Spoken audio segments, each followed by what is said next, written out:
আসসালামু আলাইকুম viewers, welcome back to my channel Taiba recipe and blog. বরাবরের মতো আবারও হাজির হয়ে গেছি নতুন আরেকটি ভিডিও নিয়ে। এর ভিডিওতে শেয়ার করব আমরা কক্সবাজার গিয়েছি এবং সেখানে গিয়ে কি করেছি। আর প্রথমেই শুরু করেছি গাড়ির ভিডিও দিয়ে। এটা হচ্ছে গাড়ি আমাদের কক্সবাজারে যাওয়ার স্লিপার কোচ বাস। এই বাস দিয়ে আমি প্রথম কক্সবাজার যাচ্ছি। এর আগে কক্সবাজারে একবার গিয়েছিলাম প্লেন দিয়ে, আর আরেকবার গিয়েছিলাম আমাদের বোনদের সাথে, আর আরেকবার একটা ট্যুরে গিয়েছিলাম, সেটা আমার সম্ভবত মনে নেই কিভাবে গিয়েছি, তবে গাড়ি দিয়ে গিয়েছি। তবে এবারের ট্যুরে আমরা যেটা যাচ্ছি গাড়িটা খুবই ভিআইপি ছিল, মানে আমাদের জন্য ভিআইপি ছিল। এই গাড়িতে আমি চড়ে কখনো দূরে কোথাও যাইনি, যার জন্য বলছি এটা আমাদের জন্য ভিআইপি।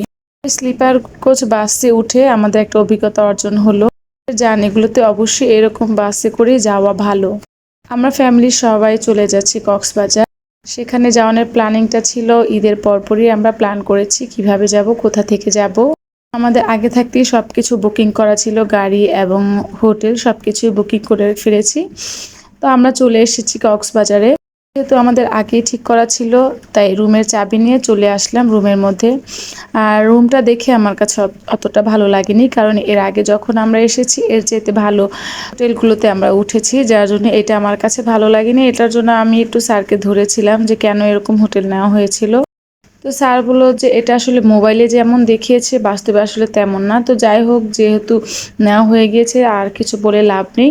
রুমটা আমি আবার একটু ভালো করে দেখছি, আর সবাই এক এক করে রুমে চলে আসতেছে। আমরা বাচ্চারা আগে চলে এসেছি বাচ্চা নিয়ে, আর স্যার, আমার ননাস, আমার ভাসুর, এরা সবাই আস্তে আস্তে উপরে উঠছে। তবে সুন্দর একটা দৃশ্য হচ্ছে এই বারান্দাতে দাঁড়িয়ে সমুদ্র সৈকত দেখা যায়। ভিডিওতে অতটা আমি বোঝাতে পারবো না, কারণ সেই দূর থেকে দেখা যাচ্ছে, বাস্তবে আসলে দেখা যায়। সবাই এখন ফ্রেশ হব, নাস্তা করব, নাস্তা করে টোরে তারপর আমরা সবাই চলে যাব সমুদ্র সৈকতে গোসল করার জন্য। আর এই তো আমার মেয়ে গোসল করছে। এটা হচ্ছে আমার মেয়ের প্রথম কক্সবাজারে এসে গোসল করা। কিছুদিন আগে আপনারা দেখেছেন আমরা ফ্যান্টাসি কিংডমে গিয়েছিলাম, সেটাও আমার মেয়ের প্রথম ফ্যান্টাসি কিংডমে গিয়ে গোসল করা হয়েছিল। আর এটা হচ্ছে আমার মেয়ের কক্সবাজার প্রথমে এসে গোসল করা, ও খুব এনজয় করেছে। আর এটাই আমাদের কাছে অনেক ভালো লেগেছে। আমরা এখানে সবাই গোসল করতে এসেছি। আমার শাশুড়ি উপরে বসে আছে, সে গোসল করবে না। যে জিনিসপত্রগুলো আছে সেগুলো সে দেখাশোনা করছে। আর আমার মেয়েকে আর কিছুক্ষণ পরে এখান থেকে উঠিয়ে উপরে দিয়ে আসবো ওকে দেখার জন্য, আর আমরা একটু এনজয় করব। তবে খুব বেশি এনজয় করেছি এবার কক্সবাজার এসে ফ্যামিলির সাথে। আমরা কক্সবাজার এসেছি 3 দিনের জন্য। 3 দিন আমাদের ইচ্ছে মতো আমরা ঘুরবো। কোথায়, কোন দিন, কবে, কিভাবে যাব সব কিছু আমাদের আগে থাকতে রেডি করা আছে। তবে আমি একটা কথা বলি, ভিডিও যেহেতু আমি কক্সবাজার আসার পরে ভয়েস দিচ্ছি, সেজন্য আমি বলছি। গতবার কক্সবাজারে আমরা ঘুরতে গিয়েছিলাম, তখন আমাদের একটা মোবাইল হারিয়ে গেছে। আর এবার আমরা কক্সবাজার ঘুরতে এসেছি, এবার আমাদের একটা মোবাইল হারিয়ে গেছে। তবে এবারের মোবাইলটা ছিল অনেক দামি। সতর্ক থেকেছিলাম আমরা, তারপরও আমাদের মোবাইলটা আমরা রাখতে পারিনি।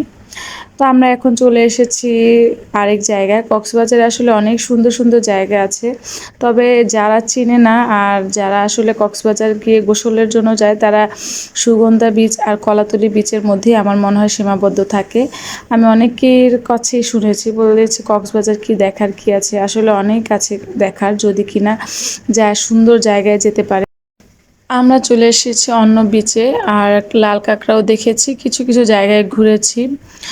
ঘোরা শেষ, এখন মেয়েকে নিয়ে একটু এনজয় করছে। আমার মেয়ে এবার এসে অনেক এনজয় করেছে। ওকে যখন আমরা ঘোড়ায় উঠিয়েছি, ও তো ঘোড়া থেকে নামবেই না। আর ওর মুভমেন্টটা এরকম ছিল, আমরা সবাই দেখে খুব হ্যাপি হয়েছে যে আসলে কক্সবাজার এসেছি। এসে আমার মেয়েটা যে ঘুরতে পেরে আনন্দ পাচ্ছে, এটাতেই আমরা অনেক সার্থক।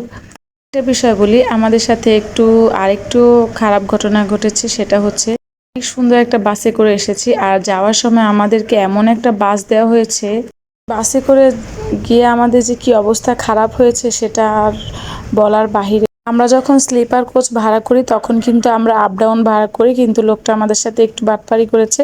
সে আমাদের ওই বাসটা না দিয়ে নর্মাল যে বাসগুলো আছে সে বাসগুলো দিয়েছে। আর ওই বাসগুলো দিয়ে আসার সময় আমাদের অবস্থা এত পরিমাণ খারাপ হয়েছে, যেটা আসলে ভাষায় প্রকাশ করার মতো না। আমরা কক্সবাজার ঘুরতে গিয়েছি, যে আনন্দটা করেছি, আর মোবাইলটাও যে হারিয়েছে সেটার জন্য যতটা খারাপ না লেগেছে, তার চেয়ে সবচেয়ে বেশি কষ্ট পেয়েছি আমরা বাস দিয়ে যখন এসেছি। ওই জার্নিটা খুবই বোরিং একটা জার্নি ছিল। তবে ভবিষ্যতে আপ ডাউন টিকিট কাটলে বারবার সতর্ক থাকবো যেন আমাদের সাথে এরকম না। কারণ হচ্ছে এত লং জার্নিতে যদি ভালো বাসে করে না আসা যায়, আসলে সেটা যে দুর্ভাগ কীভাবে পোহাতে হয় আমরা সেটা আসলে উপলব্ধি করতে পেরেছি।